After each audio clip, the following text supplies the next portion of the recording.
Good evening students. Vishakha, good evening. चलिए, जैसा हमारी ऐप में रिवीजन क्लास चालू थी तो उसी को हम आगे रनिंग करेंगे।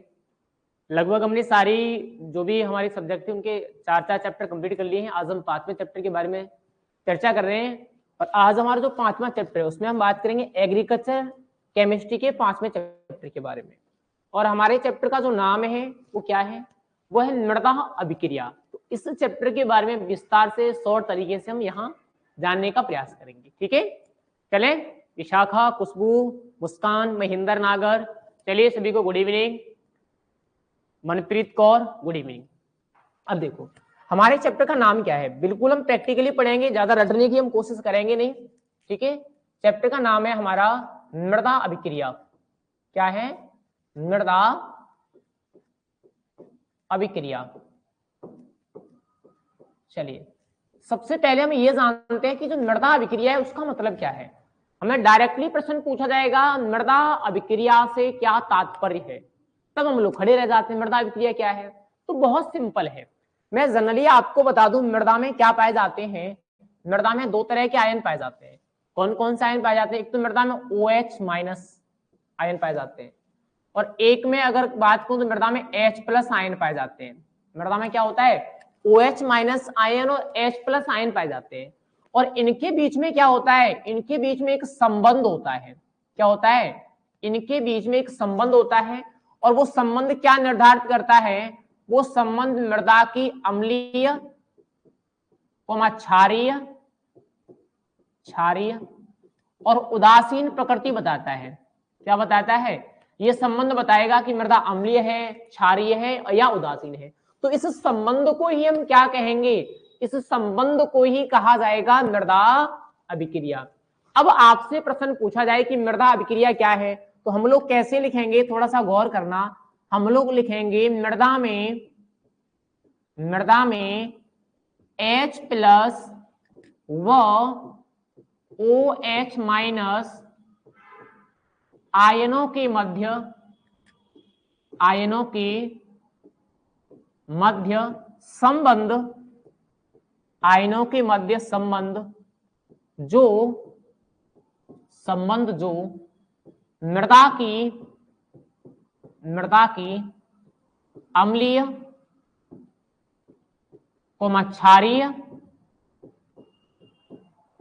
क्षारीय व उदासीन प्रकृति का निर्धारण करता है। वह उदासीन प्रकृति का निर्धारण करता है, उसे हम क्या कहते हैं? उसे हम कहते हैं मृदा अभिक्रिया। अब आपको पता चल गया मृदा अभिक्रिया क्या है। मृदा अभिक्रिया मृदा में OH- और H+ आयनों के बीच क्या है? संबंध है, जो मृदा की अम्लीय, क्षारीय और उदासीन प्रकृति का क्या करता है? निर्धारण करता है। ठीक है, अब हमें एक क्वेश्चन यहां से और पूछा जा सकता है। हमें प्रश्न आता है कि मृदा में कौन कौन से तो अम्लीय आयन होते हैं। आपसे प्रश्न पूछा जाएगा कि मृदा में कौन कौन से अम्लीय आयन पाए जाते हैं, अम्लीय आयन। और एक फिर हमें क्वेश्चन पूछा जाएगा कि मृदा में कौन कौन से क्षारीय आयन होते हैं। अब अगर हम अम्लीय आयनों की बात करें तो कौन कौन से होंगे? जैसे मैं अगर बात करूं H+ आयन कैसा होता है? अम्लीय होता है। Al3+ आयन कैसा होता है? अम्लीय होता है। मैं अगर बात करूं Fe2+ आयन कैसा होता है? अम्लीय होता है। मैं अगर बात करूं SO4 3- कैसा होता है? अम्लीय होता है। तो ये तो मिट्टी के अंदर क्या हो गए? अम्लीय आयन हो गए। एक में प्रश्न पूछा जाता है मृदा के अंदर पाए जाने वाले क्षारीय आयन कौन कौन से हैं? क्षारीय आयन, अगर हम मिट्टी के अंदर क्षारीय आयनों की बात करें तो कौन कौन से क्षारीय आयन पाए जाते हैं? थोड़ा सा गौर करना। एक तो सबसे प्रमुख आयन हमारा कौन सा हो गया? OH- हो गया। दूसरी अगर हम बात करें कौन सा हो गया? Na+ हो गया। तीसरी अगर हम बात करें कौन सा हो गया? Mg+ हो गया। चौथी अगर हम बात करें कौन सा हो गया? Ca2+ हो गया। आगे अगर हम बात करें तो कौन सा हो गया? K+ हो गया। ये हमारे कैसे आयन हैं? ये तो हमारे क्षारीय आयन है और ये क्या है? अम्लीय आयन है। और इन दोनों के बीच में जो संबंध है वो क्या है? वो हमारा मृदा अभिक्रिया है। एक प्रश्न तो में डायरेक्ट आएगा मृदा अभिक्रिया किसे कहते हैं, तो हमारा आंसर क्या होगा? मृदा में OH- और H+ आयनों के बीच संबंध मृदा अभिक्रिया कहलाता है। दूसरा में क्या आएगा, मृदा में अम्लीय आयन कौन कौन से पाए जाते हैं, H plus, Al3 plus, Fe2 plus, SO3 minus, SO4 3 मृदा में क्षारीय आयन कौन कौन से पाए जाते हैं, तो OH minus, Na plus, Mg plus, Ca2 plus और K प्लस। ये कौन से हो गए, हमारे क्षारीय आयन हो गए। ठीक है, यहां तक मेरे हिसाब से सभी का क्लियर होगा। अब थोड़ा सा नेक्स्ट चलते हैं अगले पॉइंट पर। देवेंद्र सिंह राजपूत, जय श्री कृष्णा, गौरव, गुड इवनिंग। चलिए नेक्स्ट फिर अगला पॉइंट क्या आता है स्टूडेंट्स, अगला पॉइंट आता है हमारा मृदा पीएच। अब हम पहले तो बात करते हैं पीएच के बारे में, पीएच के बारे में पहले चर्चा कर लेते हैं। पीएच सबसे पहले अगर स्टूडेंट्स में बात करूं पीएच शब्द के बारे में, ध्यान रखना आपको प्रश्न पूछा जाता है। अगर हम शब्द की बात करें तो ये शब्द किस भाषा से लिया गया है, पीएच शब्द जर्मन भाषा से लिया गया है। कौन सी भाषा से, जर्मन भाषा से। आपको प्रश्न पूछा जाएगा पीएच शब्द की उत्पत्ति किस भाषा से हुई है, तो ध्यान रखना पीएच शब्द जर्मन भाषा से लिया गया है। अब जर्मन भाषा के कौन से शब्द से लिया गया है, तो ध्यान रखना जर्मन भाषा के पोटेंज शब्द से लिया गया है। पोटेंज, पीएच शब्द की उत्पत्ति जर्मन भाषा के कौन से शब्द से हुई है, पोटेंज शब्द से हुई है। और इस पोटेंज शब्द का जो अर्थ है वो क्या होता है, इसका अर्थ होता है पावर। क्या होता है, पावर। और पावर को हम क्या बोलते हैं, पावर को हम बोलते हैं शक्ति। क्या बोलते हैं, शक्ति बोलते हैं। यानी अगर हम पीएच शब्द के बारे में बात करें तो पीएच शब्द क्या है, पीएच शब्द की उत्पत्ति जर्मन भाषा के पोटेंज शब्द से हुई है। और इस पोटेंज का मतलब क्या होता है, पोटेंज का मतलब होता है पावर या शक्ति। आपसे कैसे प्रश्न पूछा जाएगा, आपसे प्रश्न पूछा जाएगा कि पीएच शब्द की उत्पत्ति किस भाषा से हुई है, किस भाषा से हुई है, जर्मन भाषा से। कौन से शब्द से हुई है, पोटेंज शब्द से। पोटेंज शब्द का अर्थ क्या होता है, तो इसका अर्थ होगा पावर, या मैं अगर बात करूं तो शक्ति। पोटेंज शब्द का अर्थ क्या होगा, पावर या शक्ति होगी।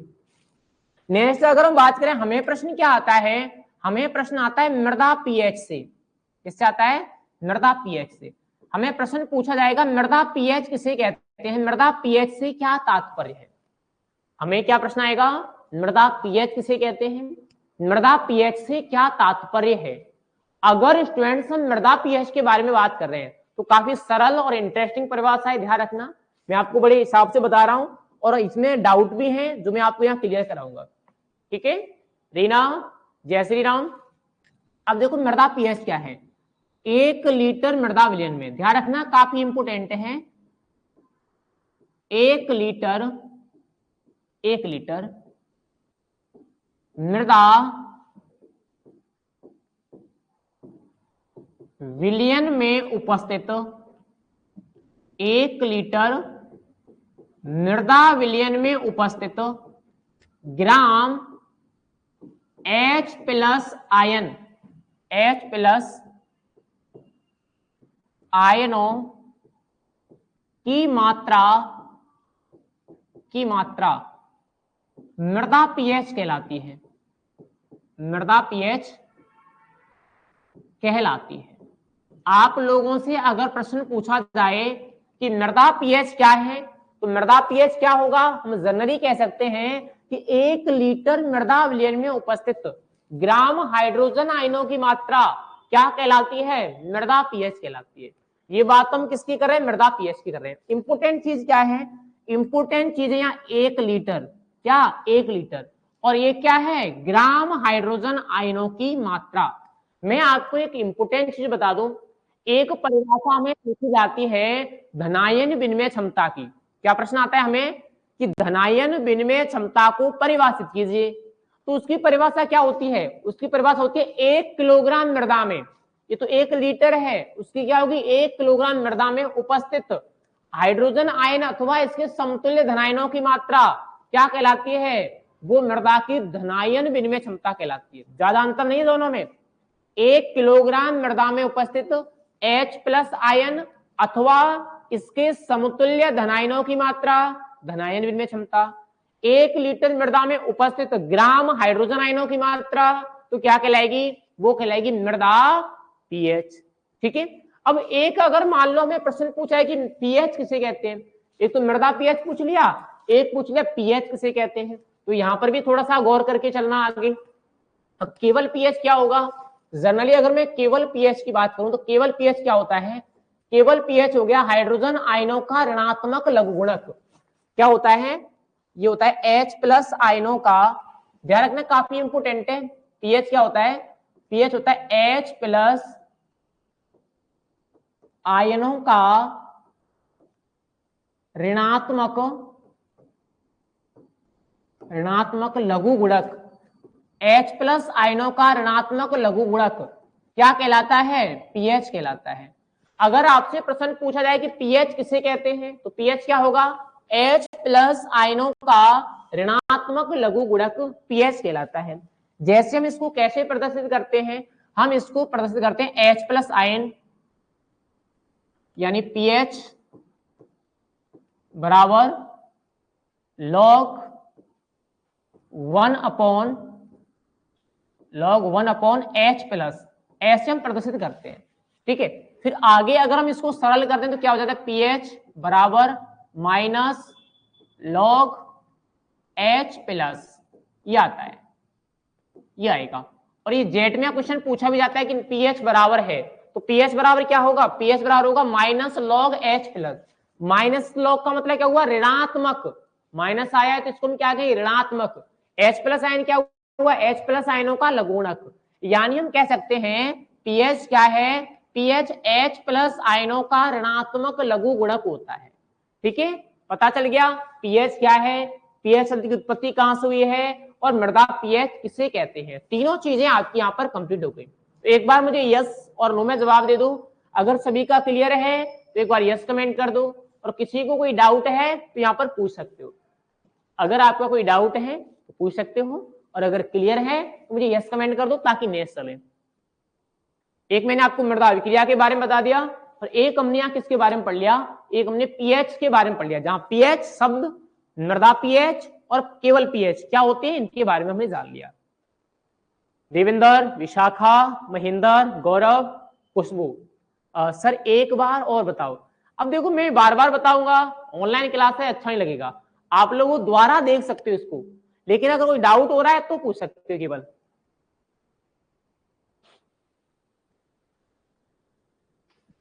चलिए नेक्स्ट चल रहे हैं।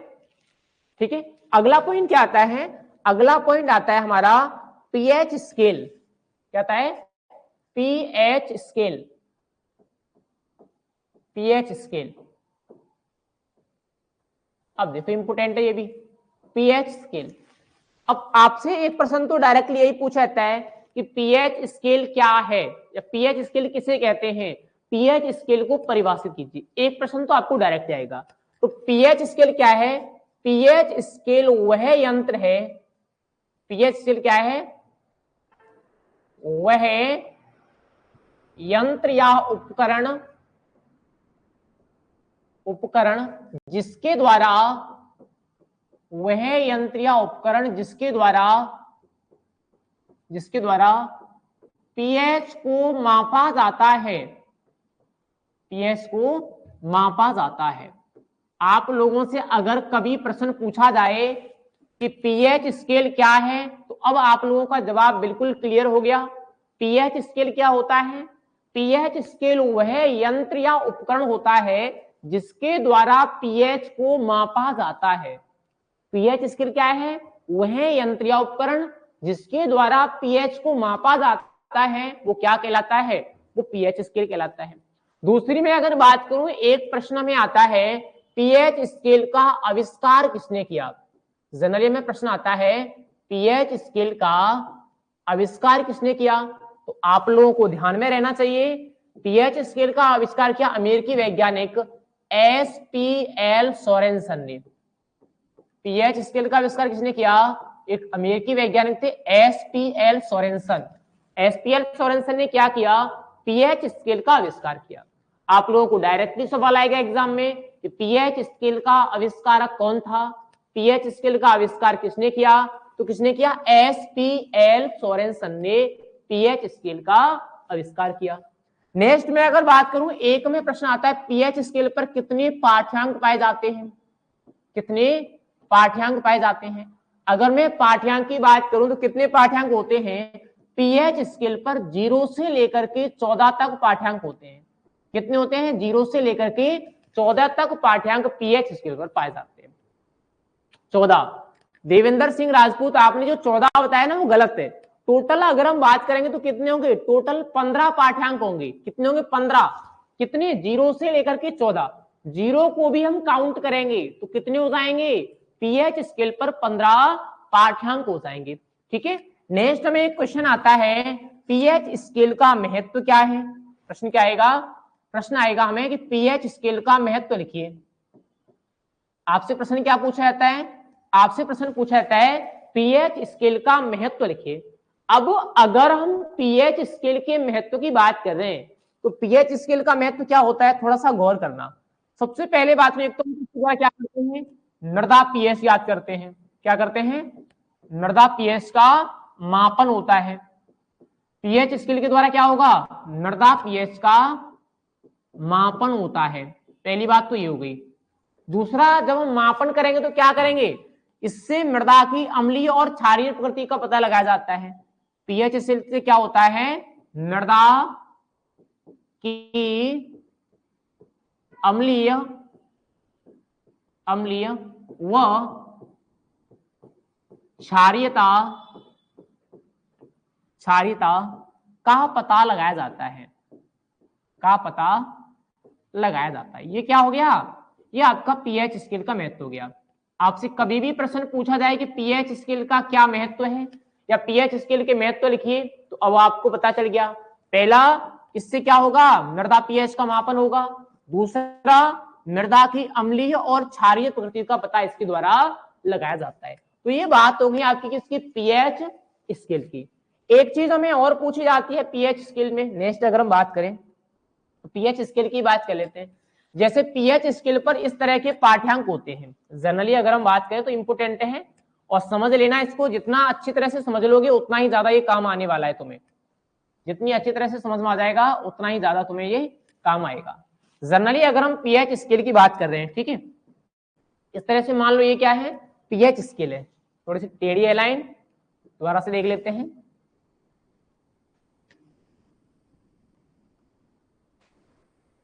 अभी ठीक है। अब देखो, मान लो मैं यहां से ले लेता हूं। एक ये पॉइंट है मेरा और ये एक मेरा पॉइंट है ये, ठीक है, 2 पॉइंट है।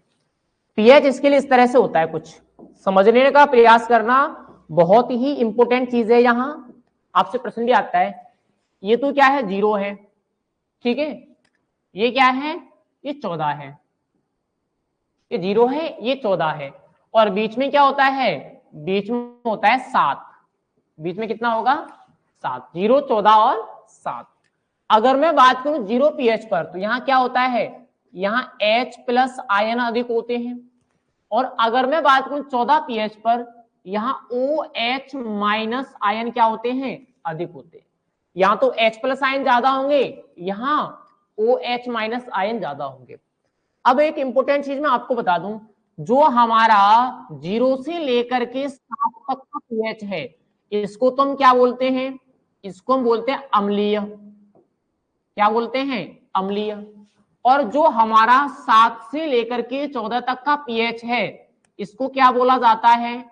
इसको बोला जाता है क्षारीय।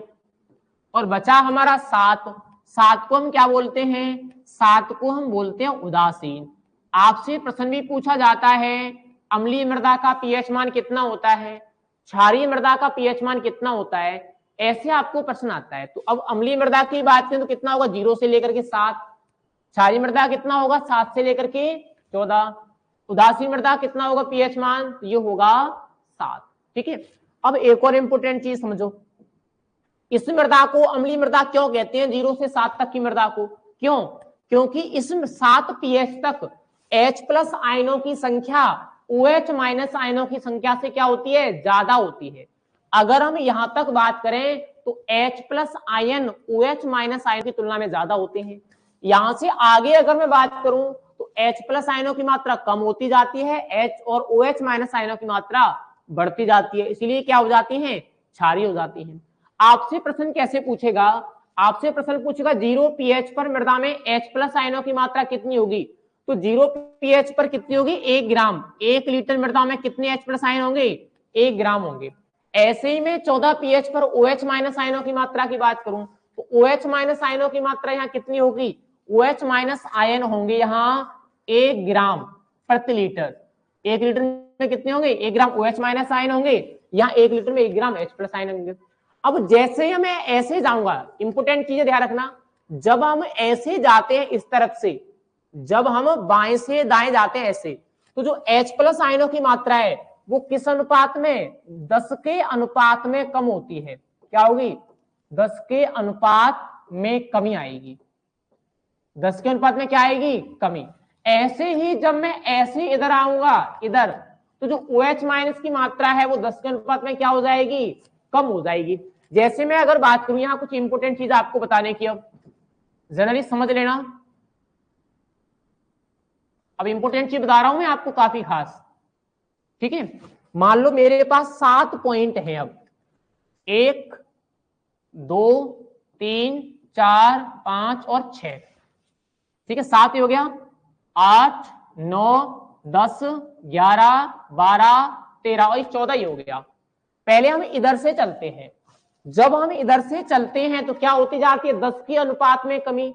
10 के अनुपात में कमी होगी तो यहाँ H+ आयन कितने होंगे 10 की घात -1, यहाँ कितने होंगे 10 की घात -2, यहाँ कितने होंगे 10 की घात -3, यहाँ कितने होंगे 10 की घात -4, यहाँ कितने होंगे 10 की घात -5, यहाँ कितने होंगे 10 की घात -6, यहाँ कितने होंगे 10 की घात -7। अभी समझाऊंगा मैं आपको सारी चीजें, 1 2 3 4 5 और 6, ये 7, ठीक है।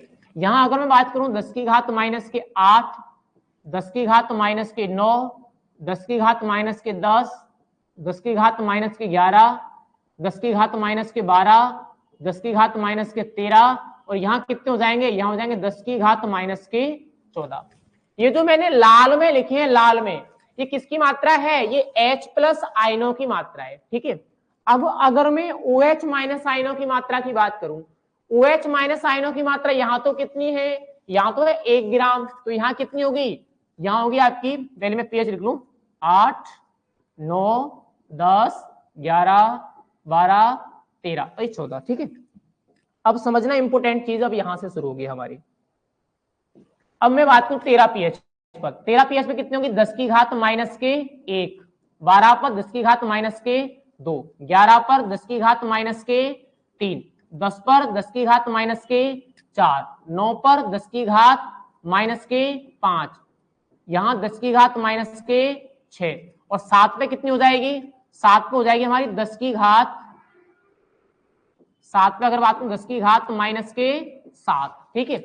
यहां फिर कितनी होगी 10 की घात -8, यहाँ कितनी होगी 10 की घात -9, यहाँ कितनी होगी 10 की घात -10, यहाँ कितनी होगी 10 की घात -11, यहाँ कितनी होगी 10 की घात -12, यहाँ कितनी होगी 10 की घात -13 और यहाँ कितनी होगी 10 की घात -14, यहाँ 10 की घात -14 और यहाँ भी कितना आया 10 की घात -14। अब इस पूरे को हम समझने का प्रयास करते हैं। जैसे मैं अगर आपसे कहूं पहला प्रश्न कि 7 जो pH मान है, 7 वाला, इंपोर्टेंट चीजें मैं इसको कह रहा हूं कि 7 वाला जो pH मान है इसको हम उदासीन pH मान क्यों कहते हैं, 7 को ही उदासीन क्यों कहा जाता है, किसी दूसरे को उदासीन क्यों नहीं कहते। तो इसके पीछे सबसे बड़ा रीजन ये है कि 7 pH मान पर मृदा में OH- आयन ये और ये H+ आयन, ये तो ऊपर तो क्या है H+ आयन है और नीचे क्या है ये OH- आयन है।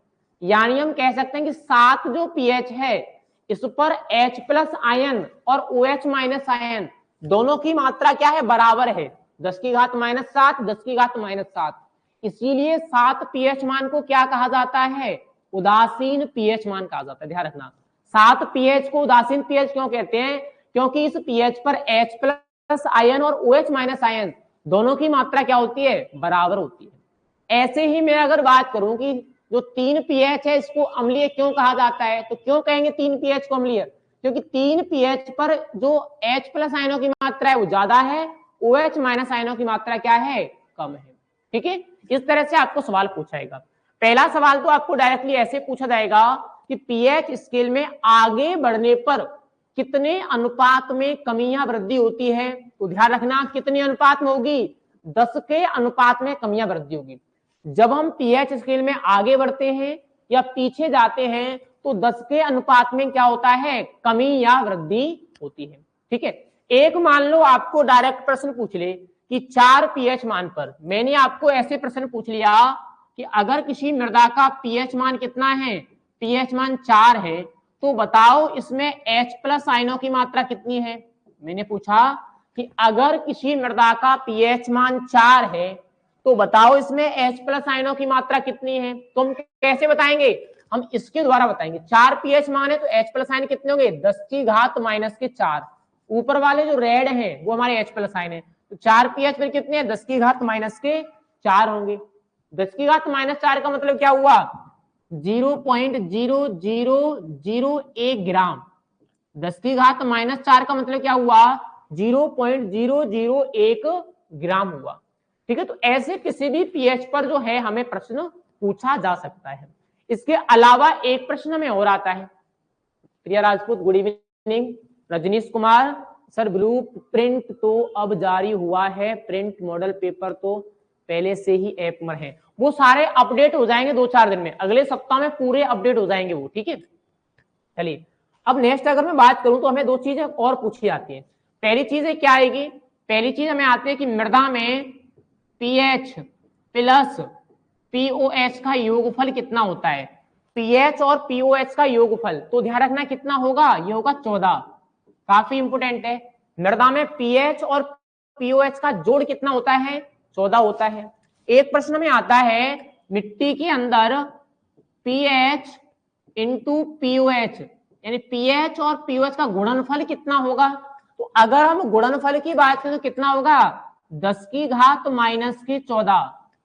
पीएच और पीओएच का गुणनफल 10⁻⁻14 और इनका योगफल कितना होगा, इनका योगफल होगा 14। ये प्रश्न भी हमें एग्जाम में डायरेक्टली पूछा जाता है।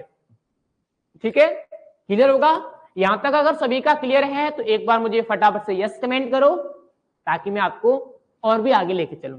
काफी इंपोर्टेंट चीज मैंने अभी तक आपको बताई है, यहां एक बार फटाफट से कमेंट कर दो ताकि मैं नेक्स्ट चलूं आपको लेके।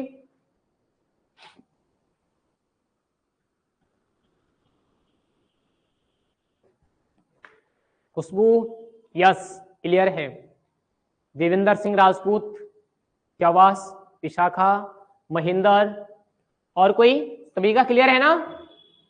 चलिए, क्योंकि ये हमारी रिवीजन क्लास है, आपके मन में डाउट नहीं होना चाहिए, इसके बाद क्लास नहीं लगेगी इस चैप्टर के द्वारा। प्रिया यस यस यस, ठीक है। और कल से रेगुलर है ना, ये रेगुलर हमारी क्लास रहेगी अब। चलिए, मनप्रीत गुड, मुस्कान, गौरव, चलिए ओके। नेक्स्ट आगे हमें क्या आता है, आगे हमें प्रश्न पूछा जाता है मृदा में अम्ल उत्पादक कारक। सबसे पहले क्वेश्चन क्या आता है, सबसे पहले आएगा मृदा में अम्ल उत्पादक कारक। आपसे प्रश्न पूछा जाएगा कि मृदा के अंदर अम्ल उत्पादक कारक कौन कौन से हैं। और एक प्रश्न आता है हमें कि मृदा में भस्म उत्पादक कारक कौन कौन से। भस्म का मतलब हुआ क्षार।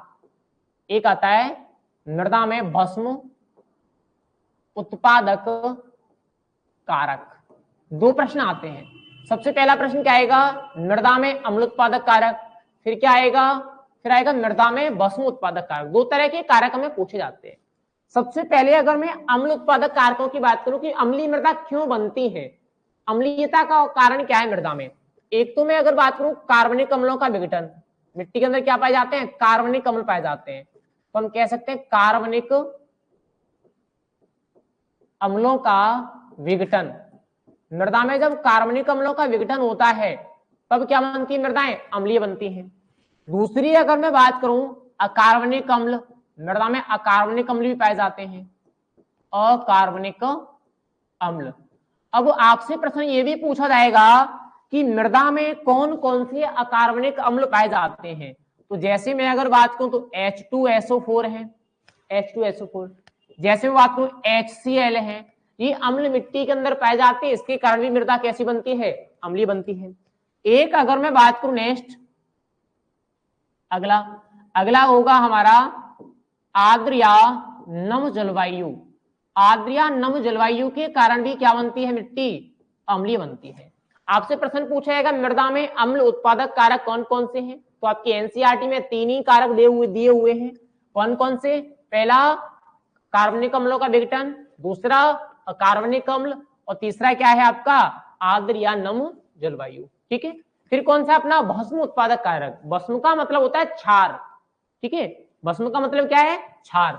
अब मृदा में क्षार उत्पादक कारक कौन कौन से हैं, थोड़ा सा देख लेते हैं। सबसे पहले अगर मैं बात करूं क्या है, क्षारीय उर्वरक। अगर हम मिट्टी में क्या करते हैं, क्षारीय उर्वरकों का प्रयोग करते हैं तो हमारी मिट्टी कैसे हो जाती है, क्षारीय हो जाती है। दूसरा में अगर बात करूं, क्या करते हैं, लवणीय जल से सिंचाई। क्या होगा, लवणीय जल से सिंचाई। अगर हम लवणीय जल से सिंचाई करते हैं तब भी जो हमारी मिट्टी है वो कैसी होगी, फिर हमारी मिट्टी हो जाएगी लवणीय प्रकृति की। नेक्स्ट में अगर तीसरे कारक की बात करूं, तीसरा कारक क्या होगा, शुष्क जलवायु। जब जलवायु कैसी हो, शुष्क हो, तो शुष्क जलवायु के कारण भी कैसी मिट्टी बनती है, हमारी मिट्टी में लवण ऊपर एकत्रित हो जाते हैं, लवणीय मिट्टी बन जाती है। और भी मैं अगर बात करूं, जल निकास की कमी। क्या है, जल निकास की कमी। इन सभी के द्वारा क्या होता है, भस्म पैदा होती है मिट्टी के अंदर, या मिट्टी के अंदर क्षार पैदा होते हैं। आप लोगों से प्रश्न कैसे आएगा, डायरेक्टली प्रश्न पूछा जाएगा मृदा में अम्ल उत्पादक कारक कौन कौन से हैं, मृदा में भस्म उत्पादक कारक कौन कौन से हैं। तो आपको अम्ल उत्पादक कारकों के बारे में पता चल गया और आपको भस्म उत्पादक कारकों के बारे में भी पता चल गया। जैसे क्षारीय उर्वरक है, लवणीय जल से सिंचाई है, शुष्क जलवायु है, जल निकास की कमी है। वैसे ये जो दोनों पॉइंट है ये हम अगले चैप्टर में भी पढ़ेंगे, क्योंकि अगले चैप्टर का नाम क्या है, अम्लीय एवं लवण प्रभावित मृदाएं। तो वहां हम और अच्छी तरह से इन दोनों को पढ़ेंगे। ठीक है, यहां तक क्लियर होगा। अब अगर मैं नेक्स्ट बात करूं तो हमें अगला प्रश्न आता है, मृदा पीएच को प्रभावित करने वाले कारक। अगला प्रश्न क्या आता है, अगला प्रश्न आता है मृदा पीएच के कारक, कि मृदा पीएच को कौन कौन से कारक प्रभावित करते हैं। चलिए अब हम ये जान लेते हैं। आपसे प्रश्न क्या पूछा जाएगा, मृदा पीएच को प्रभावित करने वाले कारक कौन कौन से हैं। तो ध्यान रखना, अगर हम मृदा पीएच को प्रभावित करने वाले कारकों की बात कर रहे हैं तो कौन कौन से कारक प्रभावित करते हैं।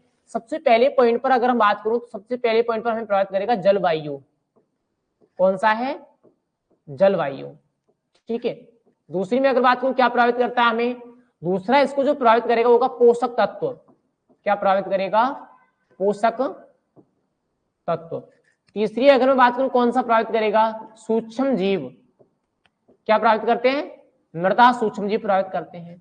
चौथी अगर मैं बात करूं कौन प्रभावित करेगा, मृदा कार्बनिक पदार्थ। क्या करेगा, मृदा कार्बनिक पदार्थ, कार्बनिक पदार्थ। चौथी अगर मैं बात करूं मृतिका, मृतिका की प्रकृति, मृतिका की मात्रा, मृदा में मृतिका की मात्रा। नेक्स्ट में अगर बात करूं क्या प्रभावित करेगा, धनायन विनिमय क्षमता, धनायन विनिमय क्षमता, विनिमय क्षमता। और भी मैं अगर बात करूं क्या प्रभावित करता है, नाइट्रोजन उर्वरक, नाइट्रोजन उर्वरक। ये सभी क्या करते हैं, मृदा में पीएच को प्रभावित करते हैं। अब आपसे प्रश्न कैसे पूछा जाएगा, एक प्रश्न तो में डायरेक्टली आएगा कि मृदा पीएच को प्रभावित करने वाले कारकों के नाम लिखिए। तो आपको 2, 3 या 4 कारकों के नाम लिखने होंगे। कौन कौन से कारक प्रभावित करते हैं, जलवायु है, पोषक तत्व है, सूक्ष्म जीव है, कार्बनिक पदार्थ है, मृतिका की मात्रा है, धनायन विनिमय क्षमता है, नाइट्रोजन उर्वरक है, और हम यहाँ कह सकते हैं फसल की प्रकृति। और क्या प्रभावित करेगा, जो फसल की प्रकृति है वो भी प्रभावित करती है। तो ये तो क्या हो गए, मृदा पीएच को प्रभावित करने वाले सारे कारक हो गए। बता दूं मैं आपको, अगर मान लो आपकी मृदा कैसी है, जलवायु नम है, जलवायु नम है तो मिट्टी कैसी होगी, अम्लीय होगी। ठीक है, अगर मान लो जलवायु कैसी है, शुष्क है, अगर शुष्क होगी तो मिट्टी कैसी होगी, क्षारीय होगी। ठीक है, आप यहां भी लिख सकते हो। पोषक तत्व की अगर मैं बात करूं, अगर मिट्टी में H+ है, Al3+ है, Fe2+ है, Zn2+ है तो मिट्टी कैसी होगी? अम्लीय होगी। ये पोषक तत्व तो पाए जाएंगे तो मिट्टी अम्लीय होगी। अगर मिट्टी में क्या पाया जा रहा है? सोडियम है, कैल्शियम है, मैग्नीशियम है, पोटेशियम है, तो मिट्टी कैसी होगी? तो मिट्टी होगी आपकी क्षारीय। ठीक है, आपसे प्रश्न भी पूछा जाता है कि क्षारीय मिट्टी में कौन कौन से तत्व पाए जाते हैं, अम्लीय मिट्टी में कौन कौन से तत्व पाए जाते हैं। तो अब आपको पता है ये तत्व क्षारीय मिट्टी में पाए जाएंगे, नीचे वाले सोडियम, कैल्शियम, मैग्नीशियम, पोटेशियम। अम्लीय मिट्टी में कौन कौन से तत्व होंगे? तो हाइड्रोजन है, एल्युमिनियम है, आयरन है और जिंक है। नेक्स्ट में बात करूं सूक्ष्म जीव और कार्बनिक पदार्थ, तो जितने ज्यादा होंगे, अगर ये सूक्ष्म जीव और कार्बनिक पदार्थ क्या है? ज्यादा है तो मिट्टी कैसी होगी? अम्लीय होगी। और अगर ये कम तो मिट्टी कैसी होगी? क्षारीय होगी। जब किसी मृदा में सूक्ष्म जीव और कार्बनिक पदार्थ ज्यादा होते हैं तो मिट्टी अम्लीय होती है, और जब सूक्ष्म जीव और कार्बनिक पदार्थ कम होते हैं तो मिट्टी कैसी होगी? क्षारीय होगी। मृतिका जितनी ज्यादा होगी उतनी मिट्टी अम्लीय होगी, कम होगी उतनी क्षारीय होगी। धनायन विनिमय क्षमता, तो मैं आपको बता दूं, अगर धनायन विनिमय क्षमता अधिक है, ध्यान रखना काफी इंपोर्टेंट है, अगर धनायन विनिमय क्षमता अधिक है तो मिट्टी कैसी होगी? अम्लीय, मिट्टी होगी क्षारीय। धनायन विनिमय क्षमता अधिक होने पर मिट्टी कैसी होती है? क्षारीय होती है। और अगर मैं बात करूं धनायन विनिमय क्षमता कम है तो मिट्टी कैसी होगी? अम्लीय होगी। आप लोगों से प्रश्न भी पूछा जाता है कि किस मृदा की धनायन विनिमय क्षमता सबसे ज्यादा होती है, तो कौन सी मृदा की धनायन विनिमय क्षमता ज्यादा होगी? क्षारीय मृदा की। कम किसकी होगी? अम्लीय मृदा की होगी। ये प्रश्न भी आपको पूछा जाता है। नाइट्रोजन उर्वरकों का प्रयोग जितनी ज्यादा मात्रा में किया जाएगा, मृदा का जो पीएच है उतना ही कम होगा। यानी अधिक नाइट्रोजन युक्त उर्वरकों का प्रयोग करने पर मृदा अम्लीय हो जाती है, तथा कम अगर करोगे तो मिट्टी कैसी रहेगी? क्षारीय रहेगी। ये आपके हो गए मृदा पीएच को प्रभावित करने वाले कारक। मेरे ख्याल से आप सभी को बिल्कुल क्लियर होगा, अच्छी तरह से समझ में भी आ गया होगा। अब मैं थोड़ा सा और आगे लेके चलूं आपको। आगे हमें बहुत सारे प्रश्न आते हैं। पहला हमें प्रश्न आता है मृदा पीएच का पोषक तत्वों पर प्रभाव। काफी इंपोर्टेंट प्रश्न है। मृदा पीएच का पोषक तत्वों पर प्रभाव। आपसे प्रश्न पूछा जाएगा, 1.5 नंबर का प्रश्न आएगा और आपसे पूछ लेगा कि मृदा पीएच का पोषक तत्वों पर प्रभाव लिखिए। 1.5 नंबर का प्रश्न आपसे पूछ लिया जाएगा। कैसे पूछेगा? मृदा पीएच का पोषक तत्वों पर प्रभाव लिखिए। तो 3 चीजें ध्यान रखना, बस 3 चीजें। क्या क्या? एक तो मैं आपको बता दूं अम्लीय, मैं आपको बता रहा हूं इंपोर्टेंट चीजें ध्यान रखना, अम्लीय। दूसरी क्या है? एक याद रखना क्षारीय, ठीक है, और एक याद रखना उदासीन। अब लिखोगे कैसे? मैं अभी आपको बता दे रहा हूं, बिल्कुल सरल है। अगर मैं अम्लीय पीएच की बात करूं तो अम्लीय पीएच पर कौन कौन से तत्व पाए जाते हैं? हाइड्रोजन है, एल्यूमिनियम है, आयरन है, जिंक है, कॉपर है और मैग्नीज है। ये तो कैसे होंगे? अम्लीय मिट्टी में पाए जाएंगे। क्षारीय मिट्टी में कौन कौन से होंगे?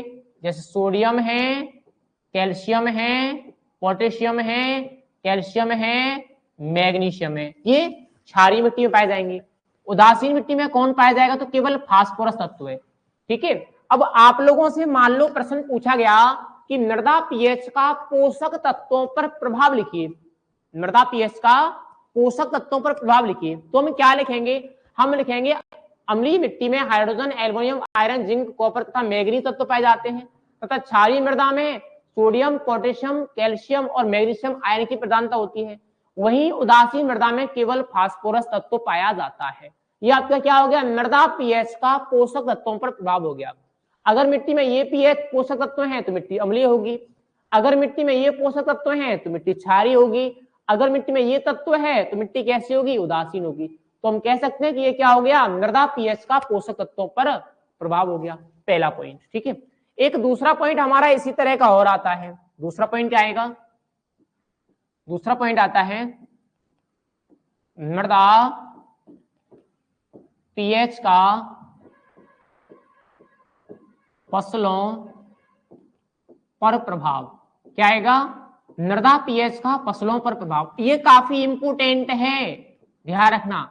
आपसे प्रश्न पूछा जाएगा कि मृदा पीएच का फसलों पर प्रभाव लिखिए, अब आप कैसे लिखोगे, तो मैं आपको बता दूं, इंपोर्टेंटली चीज है, 3 रोग आपको ध्यान में रखने हैं। एक रोग आप क्या याद रखो, 3 रोग ध्यान में रखने हैं बस आपको, फिंगर एंड टो। एक तो कौन सा रोग याद रखो, फिंगर एंड टो रोग। टो रोग ये कहां होता है, ये क्रूसीफेरी में होता है। मैं आपको बता रहा हूं अभी इंपोर्टेंट चीज है, रखना बिल्कुल सरल तरीके से, ये क्रूसीफेरी में होता है। दूसरी अगर मैं बात करूं, कौन सा आप याद रखो, potato scab. Potato scab, potato scab ये कहां होता है, आलू में होता है। एक याद रखो, ग्रे स्पाइक। ग्रे स्पाइक ये कहां होता है, जई में। जई में। अब इंपोर्टेंट चीज क्या है, जो फिंगर एंड टो रोग है, जो क्रूसीफेरी में होता है, वो कैसी मिट्टी में होता है, ये होता है अम्लीय मिट्टी में।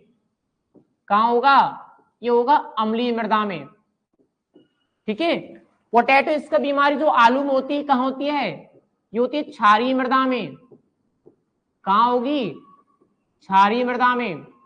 और जो ग्रे स्पाइक बीमारी होती है जई में, वो कहां होती है, वो होती है उदासीन मृदा में। उदासीन मृदा में। अब लिखोगे कैसे, जैसे हमें प्रश्न क्या पूछा गया, हमें प्रश्न पूछा गया है मृदा पीएच का फसलों पर प्रभाव लिखिए, तो हम क्या कहेंगे कि जब क्रूसीफेरी फसलों को अम्लीय मृदा में उगाया जाता है, जब क्रूसीफेरी फसलों को अम्लीय मृदा में उगाया जाता है तो फिंगर एंड टो रोग हो जाता है। वहीं जब क्षारीय मृदा में आलू की फसल की जाती है तो पोटैटो स्कैब नामक बीमारी हो जाती है, तथा उदासीन मिट्टी में जई में ग्रे स्पाइक नामक बीमारी अधिक होती है। ये 3 एग्जाम्पल लिख दो, आपका पॉइंट क्या हो गया, कंप्लीट हो गया। 1-2 पीएच लिख दो, इसीलिए जो मृदा है, जो फसल है, उनको उचित पीएच मान पर उगाया जाता है। फसलों के लिए जो उचित पीएच मान है, उचित तो पीएच मान वो कितना है, वो 6.5 से लेकर के 7.5 है। एक लिख दो आप, फसलों के लिए जो उपयुक्त पीएच मान है वो 6.5 से 7.5 है। गेहूं है 6.5 7.5, जौ है 6.5 7.5। अगर मैं बात करूं धान का थोड़ा सा अलग है। धान का कितना होगा, ध्यान रखना, 4.5 से लेकर के 8।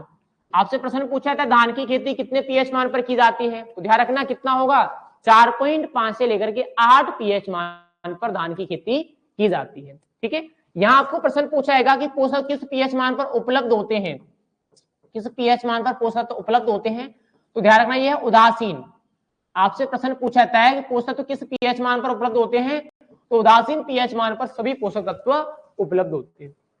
2 पॉइंट आपके क्लियर हो गए, पोषक तत्वों पर प्रभाव और फसलों पर प्रभाव। तीसरा एक पॉइंट आपका और आता है, तीसरा पॉइंट आपका क्या आएगा, तीसरा पॉइंट आपका आता है मृदा पीएच का सूक्ष्म जीवों पर प्रभाव। मृदा पीएच का सूक्ष्म जीवों पर प्रभाव। अब ये बहुत क्रिटिकल पॉइंट है, ध्यान रखना। जैसे जैसे मृदा का पीएच कम होता है, जैसे जैसे मृदा का पीएच कम होता है, वैसे वैसे सूक्ष्म जीव ज्यादा पाए जाते हैं। अगर मैं सूक्ष्म जीवों के लिए उपयुक्त तापमान की बात करूं, सूक्ष्म जीवों के लिए जो उपयुक्त तापमान है मिट्टी में, उपयुक्त तापमान वो कितना है, लगभग 5 है। सूक्ष्म जीव कितने पीएच मान पर पाए जाते हैं, तो सूक्ष्म जीव मृदा में 5 पीएच मान पर सबसे ज्यादा पाए जाते हैं। कुछ सूक्ष्म जीव ऐसे होते हैं जो अम्लीय मिट्टी में पाए जाते हैं, जैसे मैं अगर कवक की बात करूं, कवक मृदा में कितने पीएच पर पाए जाते हैं, 3 से लेकर के 9 पीएच पर पाए जाते हैं। अगर मैं जीवाणुओं की बात करूं, जीवाणु तो कितने पीएच पर पाए जाते हैं, ये 5 पीएच मान पर पाए जाते हैं। अगर मैं एक्टिनोमाइसिटीज की बात करूं, एक्टिनोमाइसिटीज तो कितने पीएच पर पाए जाते हैं, एक्टिनोमाइसिटीज आपके 3 से लेकर के 6 पीएच मान पर पाए जाते हैं। यानी अगर मैं बात करूं पीएच का सूक्ष्म जीवों पर प्रभाव, तो आपको एक ही लाइन लिखनी है, पहले लिखनी है कि मृदा में सूक्ष्म जीवों के लिए उपयुक्त पीएच मान लगभग 5 होता है। अलग अलग प्रकार के सूक्ष्म जीव अलग अलग पीएच मान पर पाए जाते हैं, जैसे कवक 3 से 9, जीवाणु 5, एक्टिनोमाइसिटी 3 से 6 पीएच मान पर जीवित रहते हैं। ठीक है। फिर इसके बाद अगला आता है घासों पर प्रभाव, वनस्पति पर प्रभाव। अगला क्या आता है, अगला ध्यान रखना, वनस्पतियों पर प्रभाव। इंपोर्टेंट है, ये लास्ट है। मृदा पीएच का वनस्पति पर प्रभाव। अब देखो वनस्पति पर प्रभाव क्या होता है, जो घासें होती हैं, ध्यान रखना, घासें क्या होती हैं, सबसे ज्यादा लवणीयता सेंसिटिव होती हैं। घासें क्या होंगी, सबसे ज्यादा लवणीयता सेंसिटिव। तो हम कह सकते हैं जो भी हमारी लवणी मिट्टी होती है उसमें सबसे ज्यादा क्या उगाई जाती है, घास उगाई जाती है, क्योंकि उनमें लवणों को सहन करने की क्षमता सबसे ज्यादा होती है। वहीं अगर बात करें फसलों की खेती अधिकतर उदासीन मिट्टी में की जाती है, फसलों की खेती अधिकतर उदासीन मिट्टी में की जाती है। और जो चौड़े पत्ते वाले पौधे होते हैं, चौड़े पत्ते वाले पौधे लवणी मिट्टी में उगाए जाते हैं तथा सकरे पत्ते वाले पौधे अम्लीय मिट्टी में उगाए जा सकते हैं। इंपोर्टेंट चीज ध्यान रखना, घासों की खेती लवणी मिट्टी में होती है, सबसे ज्यादा लवण सेंसिल क्षमता घासों की होती है। जिन पादपों की पत्तियां चौड़ी होती हैं वो लवणी के ता के प्रति सेंसिल होते हैं, लवणी मिट्टी में उगाए जाते हैं।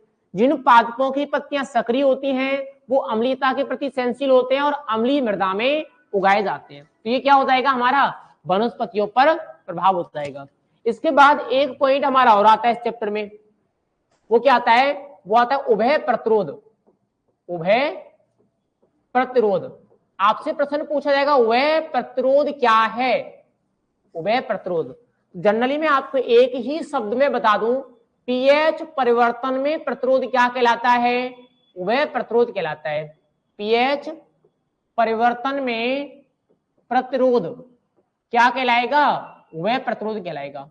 आप लोगों से डायरेक्टली सवाल पूछा जाता है कि उभय प्रतिरोध किसे कहते हैं, तो ध्यान रखना पीएच परिवर्तन में प्रतिरोध क्या कहलाता है, उभय प्रतिरोध कहलाता है। एक आपको सवाल आता है उभय प्रतिरोधी विलयन, काफी इंपोर्टेंट है, उभय प्रतिरोधी विलयन, ध्यान रखना काफी इंपोर्टेंट पॉइंट है, उभय प्रतिरोधी विलयन। अब उभय प्रतिरोधी विलयन क्या होगा, हम लिख सकते हैं कि वह विलयन, हम क्या लिखेंगे, हम लिखेंगे वह विलयन जो पीएच परिवर्तन में प्रतिरोध प्रदर्शित करता है। पीएच परिवर्तन में क्या दर्शाता है, प्रतिरोध, पीएच परिवर्तन में प्रतिरोध प्रदर्शित करता है, प्रदर्शित करता है। वह विलयन जो पीएच परिवर्तन में प्रतिरोध प्रदर्शित करेगा उसको हम क्या कहेंगे, उभय प्रतिरोधी विलयन कहेंगे। हमें प्रश्न पूछा जाता है उभय प्रतिरोधी विलयन के गुणधर्म कौन कौन से होते हैं, उभय प्रतिरोधी विलयन के गुणधर्म कौन कौन से होते हैं। तो इनके दो प्रमुख गुणधर्म होते हैं, ध्यान रखना। सबसे पहला गुणधर्म क्या होगा, इनका पीएच स्थायी होता है, इनका पीएच स्थायी होता है, स्थायी होता है, ठीक है। दूसरा क्या होता है, दूसरा होता है इनके पीएच में परिवर्तन नहीं होता, स्थायी होगा। दूसरा, अगर हम अल्प मात्रा में अम्ल या क्षार मिलाएंगे तो पीएच में परिवर्तन नहीं होता है, पीएच परिवर्तन में ये प्रतिरोध प्रदर्शित करते हैं। दो इनके क्या हो गए, गुणधर्म हो गए। एक में आता है उभय प्रतिरोधक, क्या आते हैं, उभय प्रतिरोधक, इंपोर्टेंट चीज ध्यान रखना, उभय प्रतिरोधक। अब उभय प्रतिरोधक क्या होते हैं, वे पदार्थ जो किसी विलयन में, ये क्या है, ध्यान रखना, ये है वे पदार्थ जो किसी विलयन में उभय प्रतिरोधी क्षमता का विकास करते हैं, वह प्रतिरोधी क्षमता, उभय प्रतिरोधी क्षमता का विकास करते हैं। वे पदार्थ जो किसी विलयन में उभय प्रतिरोधी क्षमता का विकास करते हैं उन्हें क्या कहा जाता है, उन्हें कहा जाता है उभय प्रतिरोधक। जैसे मान लो हमारी मिट्टी के पीएच में बार बार परिवर्तन हो रहा है, तो हम उसमें कोई ऐसा पदार्थ ला करके मिला दें जिससे पीएच में बार बार परिवर्तन न हो, तो उस पदार्थ को क्या कहा जाएगा, उभय प्रतिरोधक कहा जाएगा। उभय प्रतिरोधक क्या होगा, वे पदार्थ जो किसी विलयन में उभय प्रतिरोधी क्षमता का विकास करते हैं उन्हें क्या कहा जाता है, उभय प्रतिरोधक कहा जाता है। एक आपसे प्रश्न आता है उभय प्रतिरोधी मृदा क्या है, उभय प्रतिरोधी मृदा क्या है। तो उभय प्रतिरोधी मृदा क्या होगी, ऐसी मृदा जिसके पीएच में बार बार परिवर्तन नहीं होता है, ऐसी मृदा जो पीएच परिवर्तन में प्रतिरोध प्रदर्शित करती है उसे क्या कहा जाता है? उभय प्रतिरोधी मृदा कहा जाता है। ऐसी मृदा जो पीएच परिवर्तन में प्रतिरोध प्रदर्शित करती है उसे क्या कहा जाएगा? उसे उभय प्रतिरोधी मृदा कहा जाएगा। स्टूडेंट्स, ये आपका चैप्टर हो गया पूरा कंप्लीट। एक प्रश्न आपको और आता है कि कितने प्रतिशत बेस तंत्री पर मृदा सर्वाधिक प्रतिरोध प्रदर्शित करती है? ध्यान रखना, अगर हम सर्वाधिक प्रतिरोध की बात करें, सर्वाधिक प्रतिरोध, तो कितने प्रतिशत बेस संतृप्ति पर मिट्टी सबसे ज्यादा प्रतिरोध प्रदर्शित करती है? ध्यान रखना, हमारा आंसर होगा 50% बेस संतृप्ति। क्या होगा? 50% बेस संतृप्ति। यानी हम कह सकते हैं 50% बेस संतृप्ति पर मृदा सबसे ज्यादा प्रतिरोध प्रदर्शित करती है। ये भी हमें सवाल यहां से पूछा जाता है। अब ये आपका पूरा का पूरा चैप्टर हो गया कंप्लीट। मैंने सारी चीजें आप लोगों को बता दी, समझ में भी आ गई होंगी। ठीक है, क्या बताया मैंने? सबसे पहले मैंने आपको बताया मृदा अभिक्रिया क्या है, मृदा में कितने प्रकार के आयन होते हैं। उसके बाद मैंने आपको बताया मृदा पीएच क्या है, पीएच क्या है, तो शब्द की उत्पत्ति कहां से हुई है, पीएच कहते किसे हैं, सारी चीजें हमने जानी। उसके बाद पीएच स्केल के बारे में जाना, दोनों चीजें हमने जानी स्केल के बारे में विस्तार से। इसके बाद हमने अम्ल उत्पादक कारक और भस्म उत्पादक कारकों के बारे में जाना। इसके बाद हमने पीएच के कारक पढ़े। इसके बाद हमने पीएच का तत्वों पर प्रभाव पड़ा, पीएच का पौधों पर फसलों पर प्रभाव पड़ा। नेक्स्ट फिर हमने पीएच का सूक्ष्म जीवों पर प्रभाव और हमारे पीएच का वनस्पति पर प्रभाव जाना। उसके बाद उभय प्रतिरोध जो है हमने जान लिया। ठीक है, ये हमारा पूरा चैप्टर कंप्लीट हो गया। मेरे हिसाब से सारी चीजें आपकी क्लियर होंगी। और आपका कोई डाउट है अब आप पूछ सकते हो, वरना आज के लिए इतना काफी है। कल शाम को फिर मिलेंगे वहीं 8 बजे। 8 बजे तैयार रहिएगा, दूसरा चैप्टर लेकर के हम रिवीजन करेंगे। विशाखा, आकांक्षा मंगल, गुड इवनिंग। विशाखा, मुस्कान क्लियर है, प्रिया, खुशबू, किसी का भी किसी भी प्रकार का क्वेश्चन हो तो आप लोग पूछ सकते हो, वरना कल शाम को 9 बजे 8 बजे, वही 8 बजे का टाइम है अभी 2-3 दिन, 8 बजे कल शाम को फिर मिलेंगे। नेक्स्ट चैप्टर का हम रिवीजन करेंगे। मनप्रीत, शाबाश, सभी का क्लियर है, बहुत अच्छे। सर कौन से चैप्टर की क्लास होगी? कल हम जानेंगे एग्रीकल्चर बायोलॉजी का चैप्टर 4। एग्रीकल्चर बायोलॉजी के चैप्टर 4 का रिवीजन करेंगे कल हम। तो आप लोग पढ़ के आना पहले से। तो चौथा चैप्टर है हमारा एग्रीकल्चर बायोलॉजी का। गौरव, सुबह की क्लास हम 1 तारीख के बाद चालू करेंगे। तो मुझे भी सोने की आदत हो गई, मैं सुबह जाग नहीं पाता जल्दी। ठीक है, 1 तारीख के बाद सुबह की क्लास चालू करेंगे, फिर वो हम यूट्यूब पर ही करेंगे। और अगर मैं सुबह जल्दी उठ गया तो सुबह ले लेंगे, कोई दिक्कत नहीं है।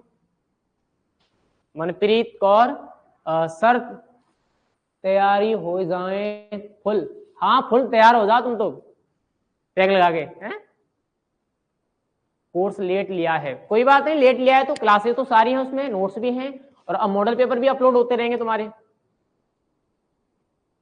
बाकी तुम्हारे दोस्त वगैरह जो भी हो कोर्स लेना चाह रहे हैं उनको दिलवा देना भी। दिया, सर आलू के पराठे खाने हैं तो आ जाओ। आलू के पराठे तो मेरे फेवरेट है, पर मैं आ नहीं सकता, ये मान लो।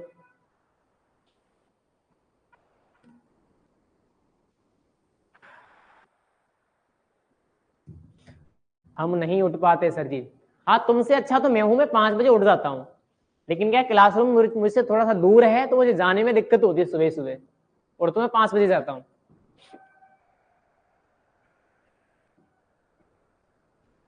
तुम लोग तो जब तक मोबाइल का बैटरी खत्म नहीं होती होगी तब तक तो तुम लोग सोते ही नहीं होंगे। कि आजकल जिन लोगों के पास मोबाइल है वो तब तक जागते हैं जब तक उनके मोबाइल का या तो नेट खत्म ना हो जाए या फिर मोबाइल की बैटरी खत्म ना हो जाए, तब तक तो जागने उनको। जब बैटरी खत्म हो गई और नेट खत्म हो गया तब उनका सोने का जो प्लान है वो शुरू होता है। महेंद्र, सर सारी क्लास हो गई? हाँ, क्लासेज रिकॉर्डेड में है, ये तो रिवीजन क्लास चल रही है सारी। मुस्कान सेन, हाँ ये होता है सभी का, मुझे पता है, लेकिन ये बुरी आदत है, ध्यान रखना।